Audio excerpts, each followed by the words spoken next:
Hi, welcome to the Coaching Game. I'm Laurie Lawson, and tonight my guest is Shefali Raina. Raina. I'm sorry, Raina. I knew that. And I met Shefali. It is kind of strange. Can you tell them how we met? Yeah, absolutely. I'm just so enamored of the fact that she was so forthright and thinking about what she wanted. We met through iPad coaching. Anybody who does the show knows I'm involved with iPad coaching, and I do some of the oral exams, and Shefali was getting ready to graduate, and I did hers, and she was great. And I said, "Oh, that's cool." And later, I get a note from her, and I go, "I'd love to meet an experienced coach." And I'm like, okay, how? I just think that's so clever. And we sort of made the theme in February beginnings and how people get started. Yeah. And I said, what a perfect example of how to actually utilize the resources that you know you have, or try to find. And she's very good at finding resources. So, but let me tell you, Shefali is a leadership and high performance coach, and I'm dying to find out what that is. But she also has so many. Tell us a little bit about all your credentials, because you have so many things going. I know you're real estate. You do that, and you've worked in CEO and you C-suite and all of that. Yeah. So what you've been doing, Yeah. and what made you say, okay, I want to be certified as a coach? No, absolutely. So first, I want to say, Laurie, thank you so much for having me on the show. I'm, you know this, such a huge fan My of yours. pleasure, yes. And a huge fan of this show, and so privileged to be here. Oh, thank you. And I love telling my story, and it is a story that is 20 years in the making. And as far as I can remember, I have been so fascinated by leadership, by high performance, and just by the spectrum of human behavior. And as you know, I knew I was coming to the show, and I was thinking about, oh my gosh, 20 years later, when that journey started, I am here living the life of a leadership coach and working with leaders to get them to more powerful, and that is such a privilege. The story you ask started in 1997. This is when She doesn't look that old, does she? Thank you. So 1997, I started working in the corporate sector, and I began my career in consulting. And in consulting, as you know, you kind of start working with CEOs fairly quickly. And so I had close experiences in terms of looking at different senior leaders and CEOs.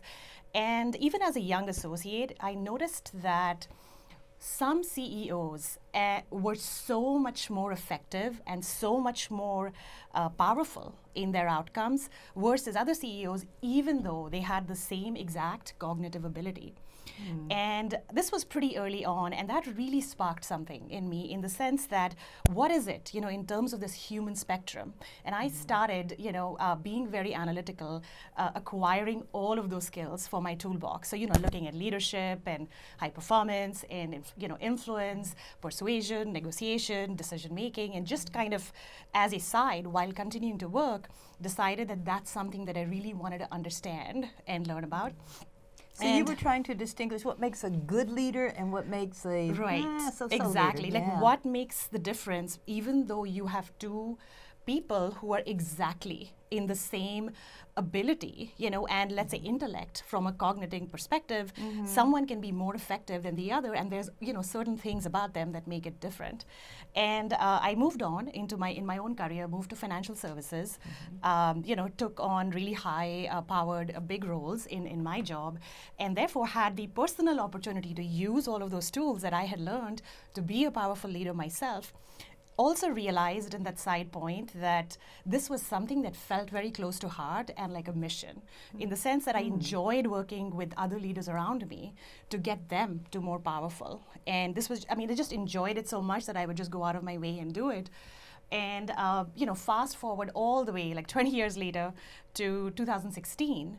And I was exploring what is it that I want to do next. And this being a coach seemed such a natural thing to do, because this is something that I was great at, something that I understood on such a deep level, because I'd been kind of journeying through it, and something that I felt was almost a mission. So, therefore, now I am an executive coach, working with leaders to get them to more powerful, and I'm so excited. It's interesting, because when you said 1997 and you were trying to distinguish between good leaders and bad leaders. It's like, wow, that you had coaching before you were into coaching before you even knew there was coaching. It was like I was programmed. This was something so deep in me in terms of curiosity and the persistence of the interest. It wasn't like, oh, I'm interested now and it went away.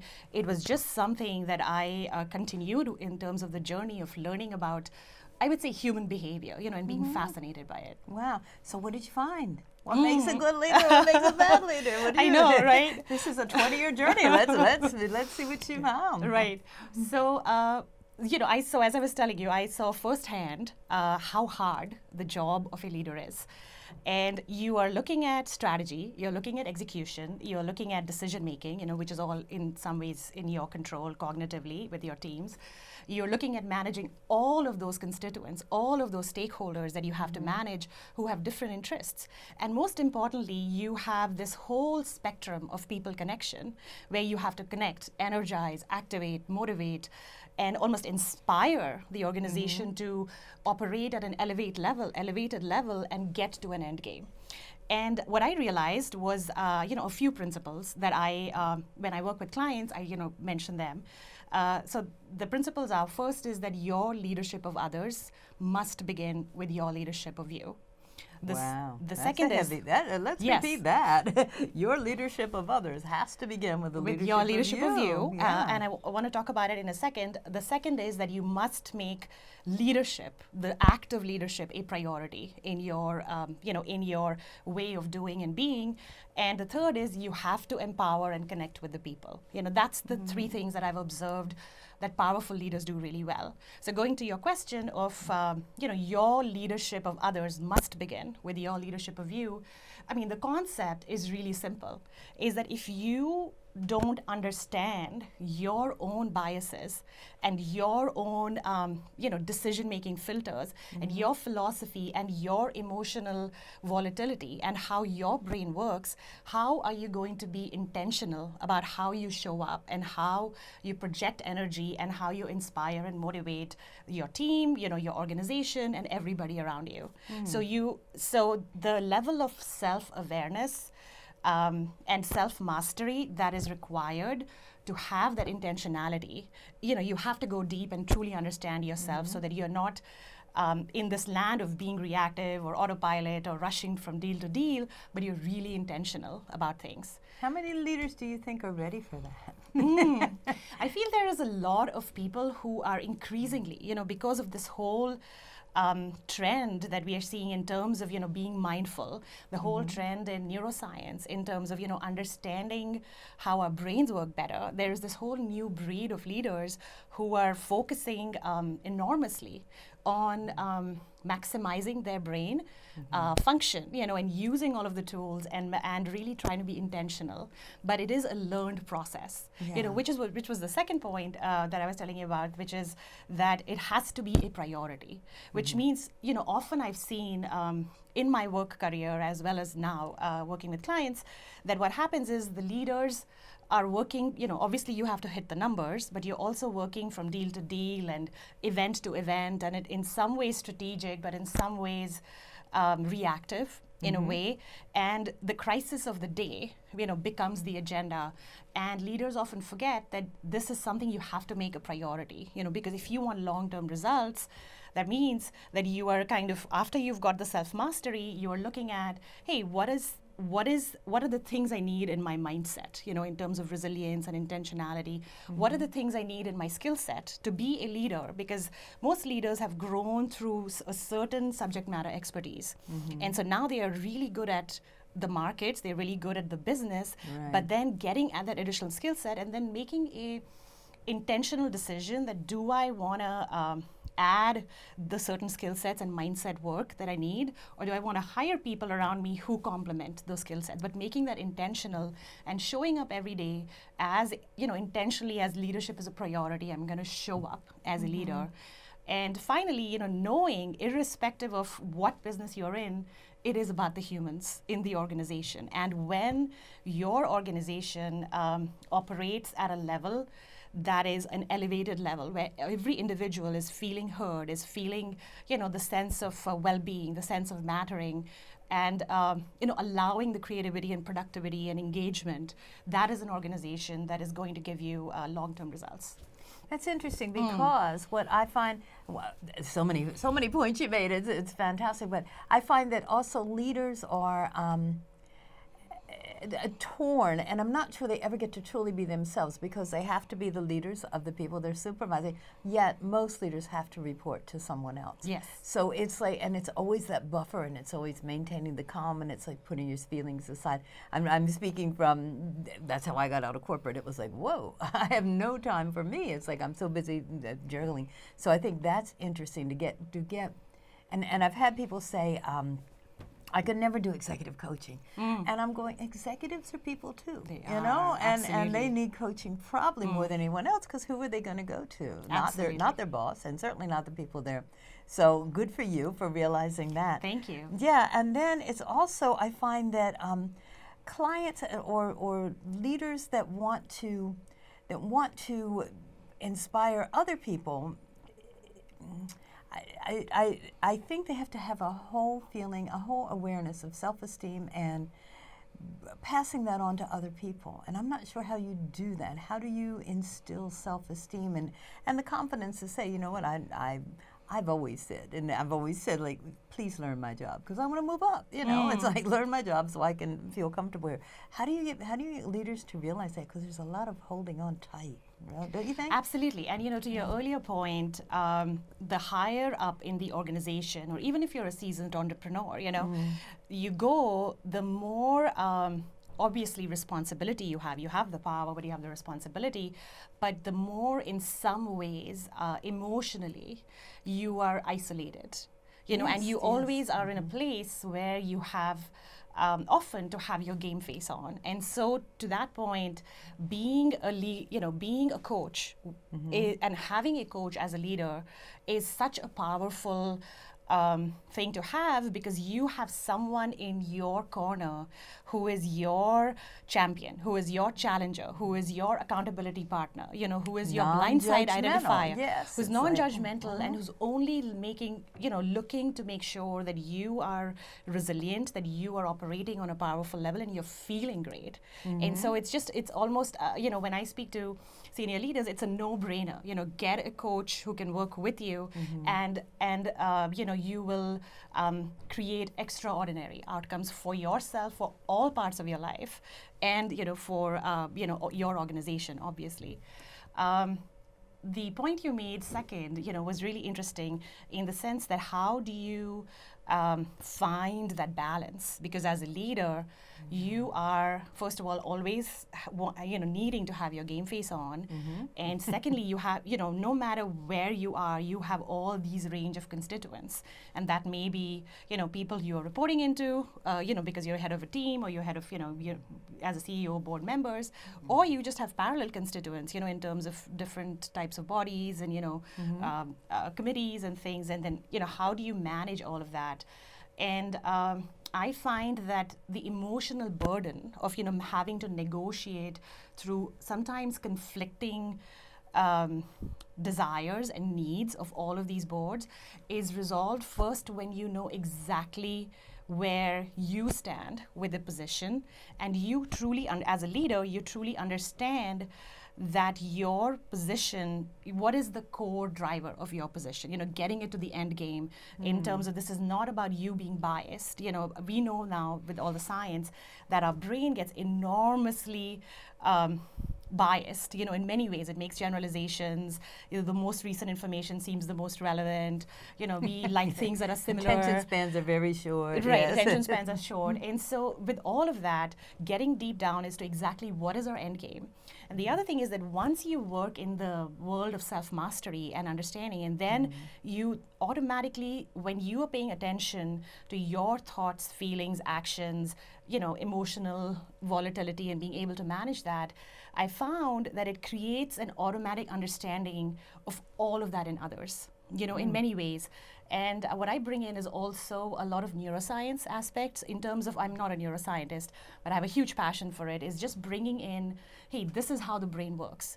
So when we are communicating, if we tell stories that are more, that'll be more powerful, that'll resonate more than just pure data.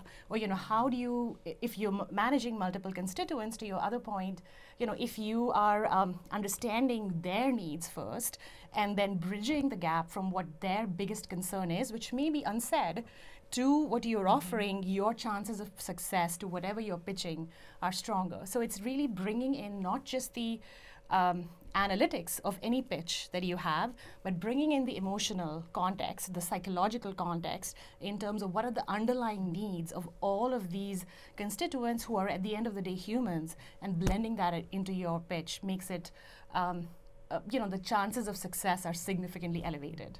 I love what you said in the fact that if you're increasing your awareness and you're increasing your empathy and your empathy or your understanding of your feelings, then you're going to pass it on, and you're going to be increasing your empathy to others. It's infectious, contagious, whatever. Contagious sounds better, I guess. I don't know. They're both pretty deadly if you're talking about a disease here. But so let me ask you: is there a difference in the way that you coach female and male C-suite folks? That's a great question.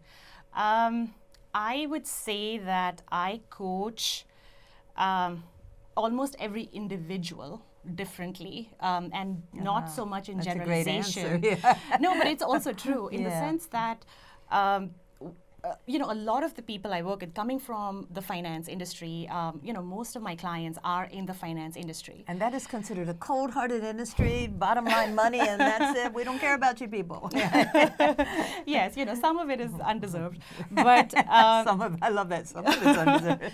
Not all of it, but some of it, yes. But so what I find, so everyone has almost grown up, in that industry from a deep analytical perspective. And so irrespective of gender, you have gotten to that senior leadership position because you had a certain cognitive, intellectual ability. You were exceedingly smart. You went above and beyond. You were successful at what you did, and then you're there. And in some ways that becomes a generalization in terms of now you are there, and whether you're male or you're female, your interest is in how do I become more effective.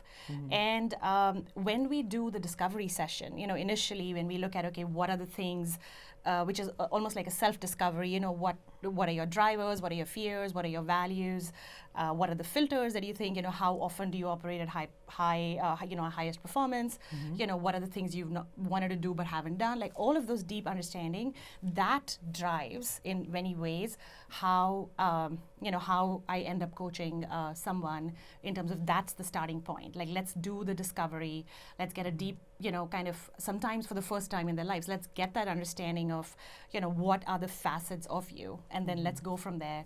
And in my experience, there has not been a lot of generalized gender differences. What a cool answer. I mean, I love the answer. Because yes, everything is an individual case, and that was a good answer. I think from my personal experience, and from it's a different world for females up there, and the isolation is even greater. Yeah. But I can see where if you're going to deal with that individual female, then isolation might be one of the main things you start dealing with. So that makes sense to me. Good. I'm glad to hear that there isn't that. Yeah. I'm glad to hear that you take it on a individual basis, because I think that's how coaching should be. Yeah. Yeah, and like even as an example, for example, people used to talk about the imposter syndrome, that feeling like a fake when you're high achieving. And initially it was correlated to high achieving women. But that was only because the studies that were done in, early studies were done as a population on high achieving women. And as there has been more research, in the psychology side, in terms of when does the imposter syndrome, occur, for example, they have found there is actually no difference. And men and women, typically high achieving, are often, very privately in the corner of their minds feeling a little bit like, I'm just going to be found out sooner or later. People are going to discover that, this was just my charm, or this was just luck, and this was not really my inherent talent and ability. Well, and that also plays into how you can never let your defenses down, because it's like, oh, I can't be vulnerable. Absolutely. I want vulnerability. No, I have to know the answers, and I have to deal with all these problems. So yeah, it's and it is it's a lonely world up there. It is. Yeah, it is. I'm sure there are rewards, but that's why coaches are so great. And fortunately, people who have the experience and the knowledge in the company go through the ranks, and it's like, okay, they're promoted, and they keep getting promoted, but there is nobody to say, here's how you are an effective leader. Absolutely. Yeah, and I think of I know I did a couple of workshops at NASA, and it's like they're all very linear and scientifically thinking. But they realized early on, okay, these people know their stuff when it comes to space stuff, but when it comes to people stuff, not so much. So we need an internal coaching program, and I think that was brilliant. And that must have been such a fascinating opportunity. It was. I was thrilled to do it, and they were like sponges. They wanted that contact, and how do I deal with this person? And do you find that also when you're up at the top there? I absolutely find that those roles are incredibly isolating. And it does take, after years of almost building those walls of game face around you and living, in an almost autopilot world where you are, work on the deal, rinse, repeat, work on the next deal, rinse, repeat. It's this catabolic, high adrenaline, gotta win mindset. It is isolating, and also it takes a lot of work in terms of getting the leader to be their authentic self, even in the conversations. So it takes some work, and the way I have found that what really works well, especially when, with my clients who are deeply analytical, is one is giving them some perspective on just how the brain works. So just in terms of that, for example, that how your identity of whoever might have been created because this was happening, in your brain, or just that, simple things like these days. I mean, everyone's talking about how anxiety, shows up in the part of our midbrain, and because of hundreds of thousands of years ago, we were in the hunter-gatherer landscape, and we could not distinguish between we had to be fight, freeze, or flight because there was an animal ahead of us, and we had to run. Right. And now we might be in a conference room, and that same anxiety will show up because that part of the brain, the primal brain, does not know how to distinguish. And so even that little bit, of knowing that, okay, this anxiety, first of all, noticing, once you bring it up, the person starts noticing, okay, I am now feeling anxiety. I can feel this change in my body, and the cortisol levels seem to be going up.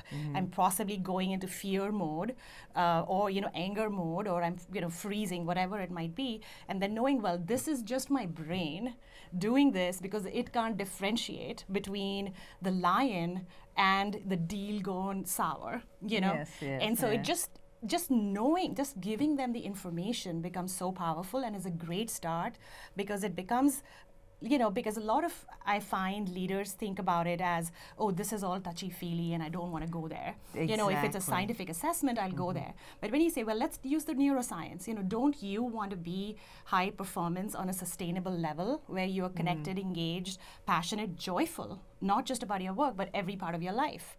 Who is going to say no to that? And then, okay, let's see how this brain works.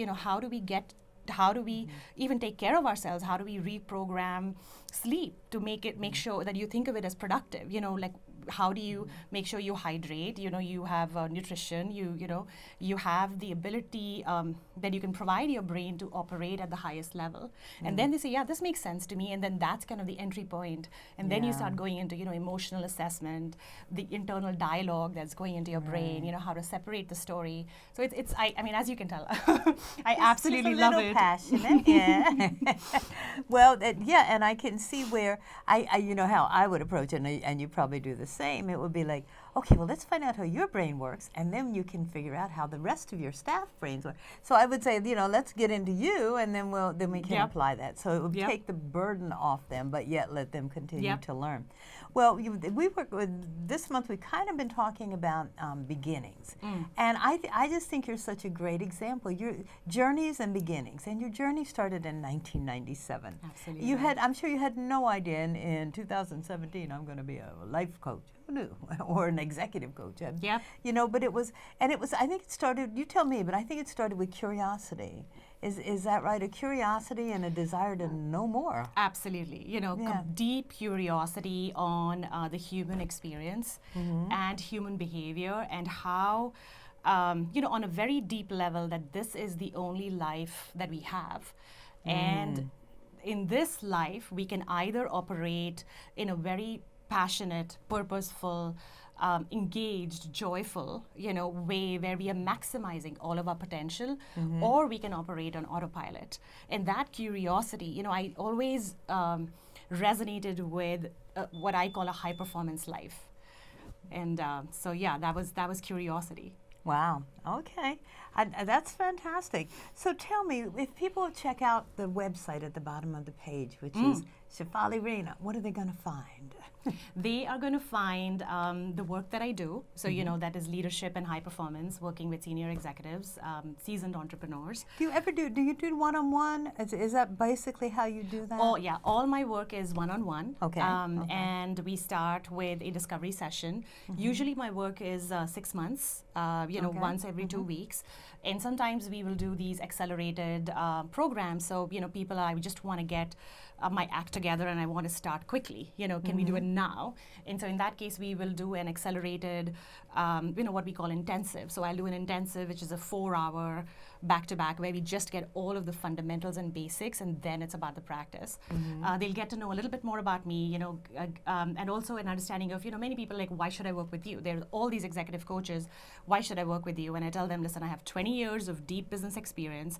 I get your life. I have a huge passion. I know your life. Yeah. I get your life. I have, I love deep mindset coaching. I think that is truly what is effective. And all of those years of knowledge, and now being a certified professional coach, gives me that experience. And I bring in these neuroscience tools, which will which are a game changer. And in terms of all this fascinating research, we can use on a very practical level, because we are in the business of using our brains on a daily basis. Yeah, so it sounds like what you're bringing is a bag of tools. Absolutely. 20 years of experience in a variety of places. Yes. And now the certification of being a coach, an empowerment coach, an executive coach, whatever you're calling yourself, a leadership, a high leadership and high performance coach. Yeah. Yes, they will also find me saying I'm a very powerful coach. So that's on the website. I love her website, because you click on anything, it goes, I'm a powerful coach. Absolutely. And I'm going, I love that message. I would have copied it, but I like it. It's like, yeah, so that's good. And I think that's what's probably needed today, especially for the higher up you go, a little bit more power. They like power up there. So I can only say I thank you so much for contacting me afterwards. This could have just been a, hey, see you around. And being on the show, I think you have such a fascinating viewpoint of how things work. And I love the journey, and I'm sure the journey will go on. So keep in touch with us and come back, please. Thank you so much, Laurie, and thank you so much. And I had such a great time on the show. I did too. Thank you.